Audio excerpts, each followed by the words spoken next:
بسم اللہ الرحمن الرحیم۔ السلام علیکم میرے محترم ناظرین، آپ دیکھ رہے ہیں وائس سے عالم چینل۔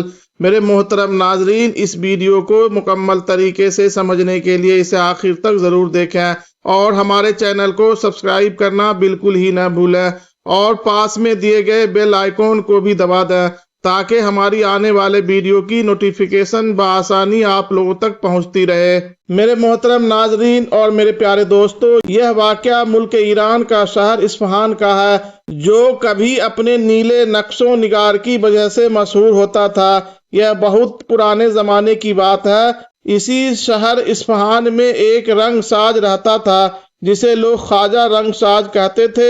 رنگ ساز دن بھر محنت سے اچھے خاصے پیسے کما لیتا تھا اور اپنے گھر کا چولہا چلانے کے ساتھ ساتھ کچھ بچا بھی لیتا تھا۔ انہی دنوں بازار میں ایک گندم کا ایک تاجر اصفہان آیا تھا۔ اتفاق سے وہ تاجر رنگ ساز کی دکان کے قریبی سرائے میں رہنے لگا۔ یوں ان دونوں کی آپس میں جان پہچان ہونے لگی۔ تاجر نے رنگ ساز کو بتایا کہ وہ شہر سے کوسوں دور ایک دیہات سے تعلق رکھتا ہے اور اسے اصفہان پہنچنے کے لیے لگاتار 7 دنوں کا سفر کرنا پڑتا ہے۔ غرض یہ کہ ان کی جان پہچان اتنی بڑھ گئی کہ وہ اچھے دوست کی طرح ہو گئے۔ رنگ ساز نے کھلے دل سے تاجر کو اپنے گھر میں رہنے کی دعوت دی، لہٰذا اب تاجر دن بھر رنگ ساز کی دکان پر بیٹھتا اور رات کو اسی کے گھر میں قیام کرتا۔ رنگ ساز بڑا ہی مہمان نواز تھا۔ اس نے تاجر کی مہمان نوازی میں کوئی کسر اٹھا نہ رکھی اور اپنے مہمان کی ہر ضرورت کو پورا کرتا۔ تاجر نے چند ہفتوں خوب اپنی خدمت کروائی اور رنگ ساز کی اس مہمان نوازی پر اس کا بہت شکریہ ادا کیا۔ تاجر نے رنگ ساز سے کہا، اگر تم بھی مجھے اپنی خدمت کا موقع دو گے تو مجھے بہت خوشی ہوگی۔ کیا ہی اچھا ہوگا اگر تم اپنے بیوی بچوں سمیت میرے مہمان بن کر آؤ۔ رنگ ساز نے کہا، کیوں نہیں، مجھے جب بھی موقع ملے گا میں اپنے عزیز دوست سے ضرور ملنے آؤں گا۔ تاجر نے رخصت لی اور وہاں سے چلا گیا۔ کچھ عرصے کے بعد دوبارہ تاجر اصفہان آیا اور اس بار پھر رنگ ساز سے خوب خدمت کروائی۔ اس بار پھر وہ دیہاتی تاجر رنگ ساز کو گاؤں آنے کی دعوت دے کر چلا گیا۔ خواجہ رنگ ساز سے کئی مرتبہ تاجر کی اس طرح مہمان نوازی کی اور ہر بار کی طرح تاجر اسے اپنے گاؤں آنے کی دعوت دیتا۔ ایک بار دیہاتی تاجر نے رنگ ساز سے کہا، خواجہ میرے دوست، آخر کب تک مجھے دھوکے میں رکھو گے اور ہر بار ٹال مٹول کرو گے؟ آخر تم میرے مہمان کیوں نہیں بنتے؟ رنگ ساز نے کہا کہ میں آنا تو چاہتا ہوں مگر یہاں سے سرکنا آسان نہیں۔ آدمی ایک باد بانی کشتی کی طرح ہوتا ہے، جب چاہے ہوا چلے اور وہ کنارے کی طرف لے چلے۔ دیہاتی تاجر نے رنگ ساز کا ہاتھ پکڑا اور کہنے لگا، اے مہربان، اپنے بال بچوں کو لے کر وہاں کی بھی سیر کرو۔ آج کل بہار کا موسم ہے، کھیتوں میں ہریالی ہے، تمہارے بچے بہت لطف اندوز ہوں گے۔ دیہاتی تاجر نے 3 بار قسمیں دے کر وعدہ لیا کہ بھائی ضرور آنا، میں تمہارا انتظار کروں گا۔ یہ کہہ کر دیہاتی تاجر وہاں سے چلا گیا۔ کچھ دنوں بعد خواجہ رنگ ساز کے بچوں نے کہا، ابا جان، ہمیں بھی آپ کے دوست کے گاؤں جانا چاہیے، آخر وہ کتنی التجائیں کر کے آپ کو دعوت دیتے ہیں۔ خواجہ رنگ ساز نے کہا، میرے بچوں، میں بھی ضرور جاتا، مگر بڑوں کا کہنا ہے کہ احسان اصل میں وہی ہوتا ہے جس میں بدلے کی امید نہ ہو۔ اگر میں احسان کے بدلے احسان کا تقاضا کروں گا تو میں اپنے بزرگوں کی نافرمانی کروں گا اور اس کا مجھے ضرور نقصان پہنچے گا۔ اور پھر بزرگوں کا یہ بھی تو کہنا ہے کہ احسان مان کے شہر سے بچو۔ مگر خواجہ رنگ ساز کے بچے اپنی ضد پر اڑے رہے اور وہ سفر کرنے پر راضی ہو گیا۔ خواجہ رنگ ساز کے خاندان میں ایک بیوی، ایک بیٹی اور ایک بیٹا شامل تھے۔ بچے دونوں ابھی کم سن تھے۔ اگلے روز خواجہ رنگ ساز نے اپنے بیوی بچوں کو ساتھ لیا اور سفر پر نکل پڑے۔ رنگ ساز کے بچے بہت خوش تھے کہ انہیں بھی گاؤں کی سیر کا موقع ملے گا۔ خواجہ کا خاندان ہفتوں کے سفر پر نکل چکا تھا۔ وہ خاندان دن بھر دھوپ میں جلتا اور رات بھر تاروں کو گنتا ہوا اپنا راستہ بناتا۔ ہفتوں کے سفر کے بعد آخر کار خواجہ اپنے خاندان سمیت اس دیہاتی تاجر کے گاؤں پہنچ گیا، مگر خواجہ کی بدقسمتی، جب خواجہ کا سامنا دیہاتی تاجر سے ہوا تو اس نے اپنے محسن کو پہچاننے سے ہی انکار کر دیا۔ خواجہ رنگساز بہت حیران ہوا۔ وہ بولا، بھائی مجھے پہچانو، میں تمہارا وہی دوست ہوں جس کے پاس تم مہینوں قیام کرتے رہے ہو۔ دیہاتی تاجر نے فوراً نیک اور عبادت گزار ہونے کا بہانہ کرتے ہوئے کہا، بھائی میں تمہیں نہیں پہچانتا، میں تو عبادت میں اس قدر مشغول ہوں کہ مجھے اپنی بھی ہوش نہیں، مجھے تو یہ بھی نہیں پتا کہ میں نے دن میں کیا کھایا ہے۔ یہ کہتے ہوئے دیہاتی تاجر گاؤں سے باہر چلا گیا تاکہ خواجہ کی خاندان کی مہمان نوازی سے بچ سکے۔ خواجہ رنگساز لوگوں سے پوچھتے ہوئے اپنے خاندان کو لیے دیہاتی تاجر کے گھر پر عزیزوں کی طرح آیا، مگر گھر والوں نے دروازے بند کر دیے۔ خواجہ یہ حال دیکھ کر مارے غصے کے دیوانہ ہو رہا تھا، مگر وہ موقع غصہ تھا کیونکہ اب جو ہونا تھا وہ ہو چکا تھا۔ مگر خواجہ کے دل میں ابھی بھی امید تھی کہ ضرور میرا دوست مجھے پہچانے گا۔ الغرض خواجہ کا یہ قافلہ 5 دنوں تک اس دیہاتی تاجر کے دروازے پر کھڑا رہا، رات بھر سردی میں ٹھٹکتا رہتا اور دن بھر دھوپ کھاتا۔ خواجہ کے پاس اب کھانے کا سامان اور پیسے بھی ختم ہو چکے تھے۔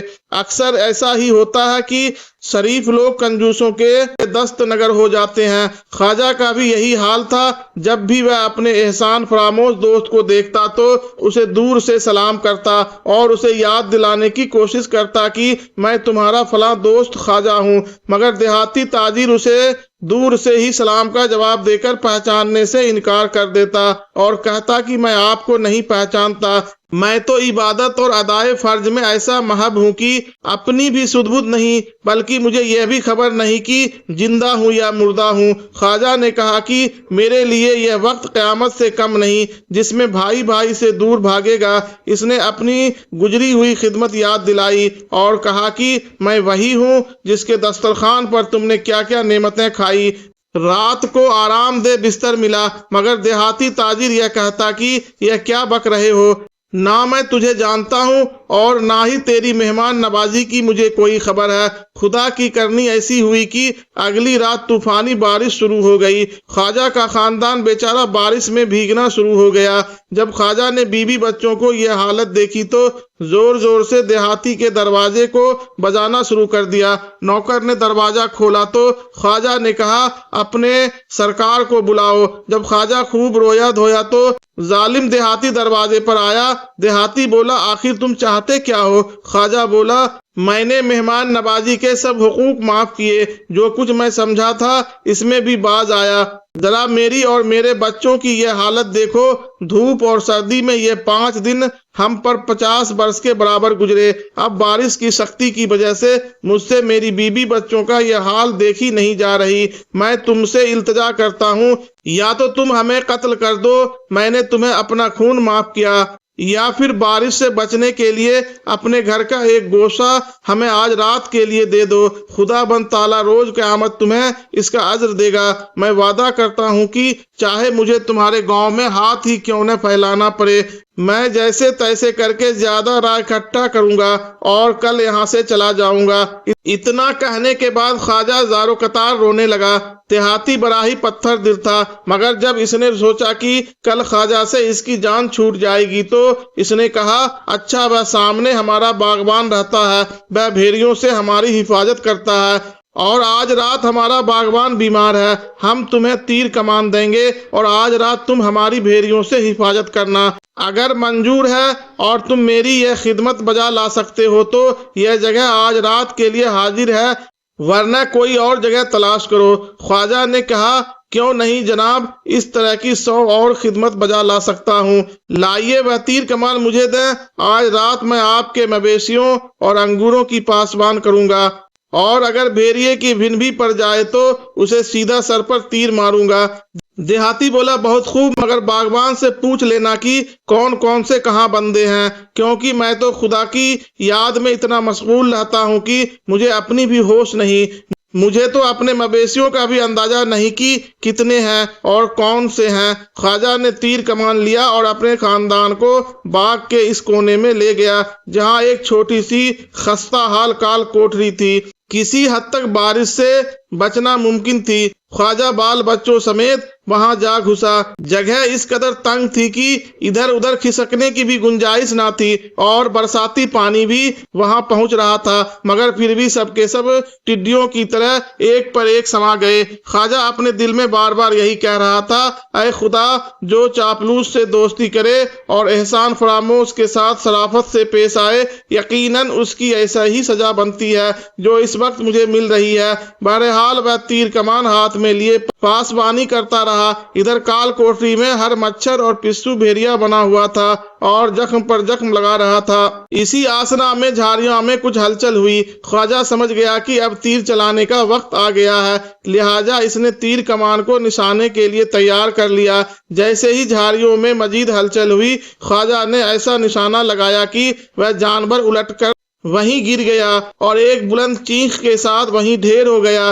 دیہاتی نے جانور کی چیخ کی آواز سنی تو فوراً باغ کی طرف لپکا اور ہائے ہائے کرتا ہوا خواجہ کے پاس آیا۔ دیہاتی تاجر کا شور سن کر گاؤں کے لوگ بھی ادھر کو آ نکلے۔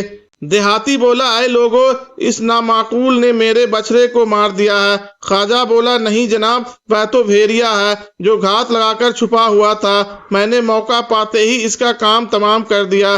دیہاتی بولا، ہرگز نہیں، یقیناً وہ جھاڑیوں میں مرا ہوا میرا بچڑا ہے۔ اگر آپ مجھ سے متفق نہیں ہیں تو آپ اچھی طرح تحقیق کر لیں۔ اندھیرے میں کوئی بھی چیز سوجھا نہیں کرتی اور بارش کی وجہ سے تو آج کی رات اور بھی تاریک ہے، ممکن ہے آپ کو غلط فہمی ہوئی ہو۔ دیہاتی بولا، ہو ہی نہیں سکتا، یہ رات تمہارے لیے اندھیری ہوگی، مگر چونکہ میں اپنے بچڑے کی آواز اچھی طرح پہچانتا ہوں، اس لیے یہ رات میرے لیے روز روشن کی طرح ہے۔ یہ سنتے ہی خواجہ غصے سے بلبلا اٹھا اور دیہاتی کو گریبان سے پکڑ کر بولا، اے بناوٹی کے نیکوں کا، تو نے میرے ساتھ بڑی چال کھیلی۔ میرے سامنے تو ایسا بنا رہا جیسے کسی نے بھانگ اور افیم پی لی ہو۔ اب تو اس اندھیری رات میں اور بارش کے اس شور میں بھی اپنے بچڑے کی آواز پہچان سکتا ہے تو نے مجھے کیسے نہیں پہچانا؟ تو بڑا ظالم نکلا، اپنے 10 برس کی قدیم دوست کو بھی پہچاننے سے انکار کر دیا۔